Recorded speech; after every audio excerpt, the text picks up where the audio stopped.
Welcome to our channel. Beberapa waktu yang lalu Data Fakta telah mengulas Karl Marx yang katanya menjadi nabi bagi kaum komunis dunia. Ketika telah memperbincangkan Marx, maka agak kering rasanya ketika kita tidak membahas tokoh yang satu ini. Dia adalah sosok yang berjuang bersama Marx hingga keduanya menjadi sebuah kombinasi yang apik. Nah, siapa lagi kalau bukan Friedrich Engels? Siapakah dia? Berikut ini ulasannya. Tapi sebelum lanjut, kami ingatkan kembali untuk subscribe channel ini dan aktifkan lonceng notifikasi kamu untuk mendapatkan video edukatif dari Data Fakta.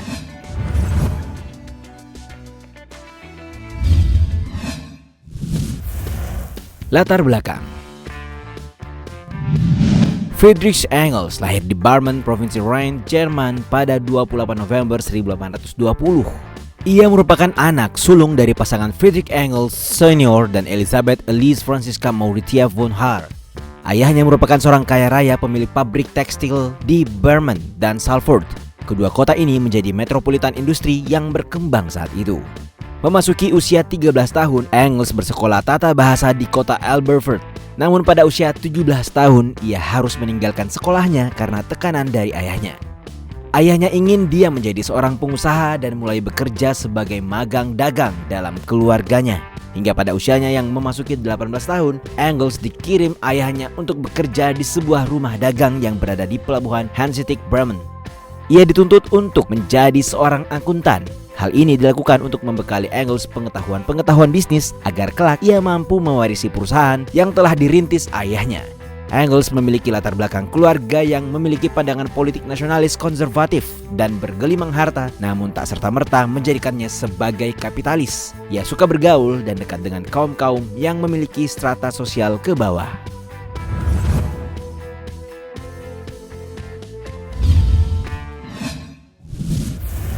Menuju sosialisme. Seperti yang telah kita ulas sebelumnya, Engels merupakan harapan besar ayahnya untuk melanjutkan karirnya. Ide ayahnya untuk mengirimnya ke Bremen ternyata sebagai pintu gerbang awal kegusaran menyerang sang ayah. Di Bremen, Engels sama sekali tidak tertarik dengan bisnis dan tak melakukan apa yang dilakukan ayahnya.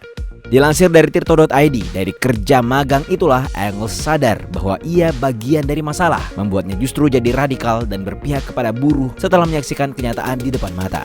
Itulah yang membuatnya menjadi aktivis politik yang bertumpu pada pijakan materialis, yakni ia melihat kenyataan di depan mata bukan dari tumpukan buku-buku teks sebagaimana kebanyakan aktivis intelektual pada zamannya. Ketika dikirim magang ke Bremen pada tahun 1841, disinilah ideologi politik Engels mulai beralih dari romantisme ke sosialisme. Bahkan di Bremen, ia bergabung dengan The Young German Movement sebagai gerakan kebudayaan yang berusaha menemukan kebebasan melalui ide-ide revolusi Prancis 1789.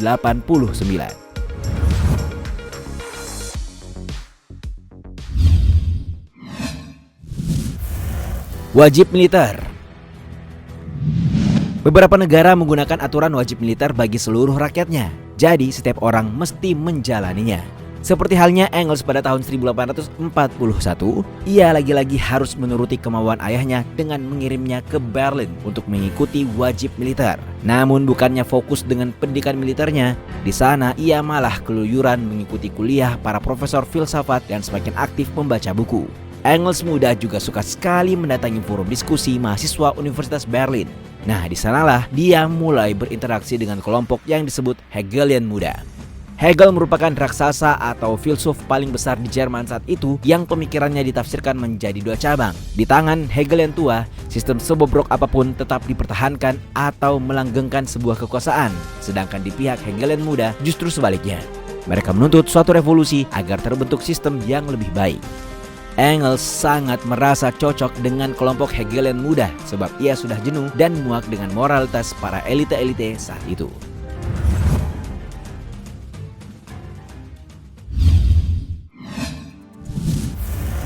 Menolak pernikahan. Setiap manusia diciptakan berpasang-pasangan. Mereka akan menjalin kasih sayang hingga mengukuhkannya di janji suci yang disebut pernikahan. Namun apa jadinya jika seseorang menolak terang-terangan pernikahan? Dan itulah yang terjadi dalam hidup salah seorang filsuf Jerman, Friedrich Engels. Ia memutuskan hidup tanpa menikah. Walaupun pada akhirnya ia terpaksa menikahi Lizzie Burns beberapa jam sebelum Lizzie meninggal, Engels bukanlah seseorang yang percaya akan lembaga pernikahan. Ia pada mulanya menjalin hubungan dengan Mary Burns, saudara Lizzie Burns, yang merupakan wanita kelas pekerja yang radikal. Mereka berdua tak pernah menikah karena disatukan oleh ketidakpercayaan akan lembaga pernikahan. Engels melihat lembaga pernikahan hanya sebagai bentuk penindas kelas yang dilakukan oleh gereja dan negara. Dalam tulisannya, ia bahkan mengandaikan keluarga modern hanya seperti perilaku perbudakan. Istri disimbolkan sebagai kaum proletar dan suami sebagai kaum borjuis. Selama 20 tahun menjalin hubungan dengan Mary Burns, mereka tak menyepakati menikah sama sekali.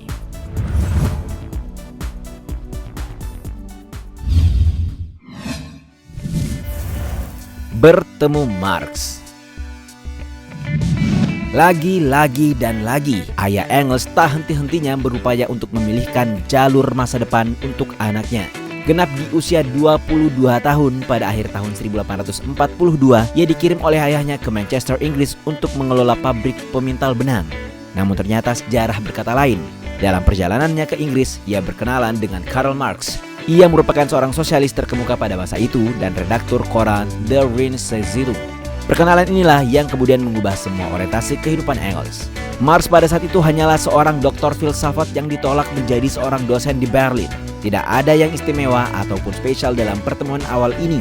Marx menganggap Engels tak lebih dari seorang Hegelian muda yang berbasis di Berlin. Sedangkan Engels hanya berhubungan sekedar sebagai kontributor di korannya. Itu pun ia menggunakan nama samaran karena menghindari murka dari ayahnya. Di Manchester lah untuk pertama kalinya Engels bersentuhan langsung dengan kelas pekerja. 21 bulan hidup di Manchester cukup baginya untuk memformulasikan hasil pengamatan atas kondisi nyata kelas pekerja di Inggris dalam sebundel karya pertamanya.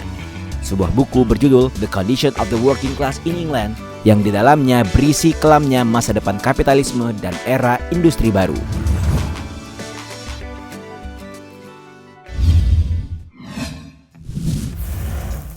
Melengkapi Marx. Pandangan politik Engels yang berpihak kepada kaum buruh tidak bisa dilepaskan dari persahabatannya dengan Marx, orang Jerman berdarah Yahudi yang lebih tua 2 tahun darinya, yang juga tertarik dengan gagasan Hegelian muda. Dilansir dari laman tirto.id, keduanya kembali dipertemukan secara langsung di sebuah kafe di Paris pada Agustus 1844. Kali ini perbincangan mereka lebih dalam selama 10 hari. Disinilah titik awal kolaborasi hebat dua ilmuwan selama puluhan tahun. Marx dan Engels mengembangkan apa yang kemudian kita kenal sebagai Marxisme, sebuah sistem pemikiran yang ditentang habis-habisan bahkan sampai sekarang terlebih para rohanian. Namun juga terus-menerus dibela dan menjadi inspirasi bagi ratusan juta orang untuk terbebas dari rantai belenggu hidup. Di tahun 1851, Marx dan Engels telah menerbitkan lebih dari 500 artikel. Karya kolaborasi pertama mereka diberi judul Ideologi Jerman. Dibikin pertama kali pada tahun 1845, tapi baru diterbitkan 80 tahun kemudian. Karya monumental lainnya adalah Manifesto Komunis yang menurut Phil Gasper, seorang profesor filsafat, yang mengatakan bahwa buku ini merupakan dokumen politik paling penting sepanjang sejarah manusia dan sekarang telah diterjemahkan lebih dari 100 bahasa. Berkat Engels pula, Marx dapat memaksimalkan studi ekonomi politiknya. Alasannya sederhana, Engels orang kaya dan Marx seumur hidupnya melarat. Tanpa dukungan intelektual, moral, finansial dari Engels, Das Kapital tidak akan pernah ditulis. Kolaborasi Marx-Engels berakhir ketika Marx meninggal pada tahun 1883. Engels lah yang merampungkan karya-karya kawannya itu, Das Kapital. Marx hanya berhasil menyusun 1 jilid, sedangkan Engels yang melengkapi 2 jilid selanjutnya. Ia pun menyusul kawannya Marx 12 tahun kemudian. Engels meninggal pada 5 Agustus 1895 karena terserang kanker laring. Itulah tadi sejumlah fakta dari Friedrich Engels, seorang yang selalu ada untuk kemajuan gerakan buruh dan kelas bawah. Bagaimana pendapat kalian?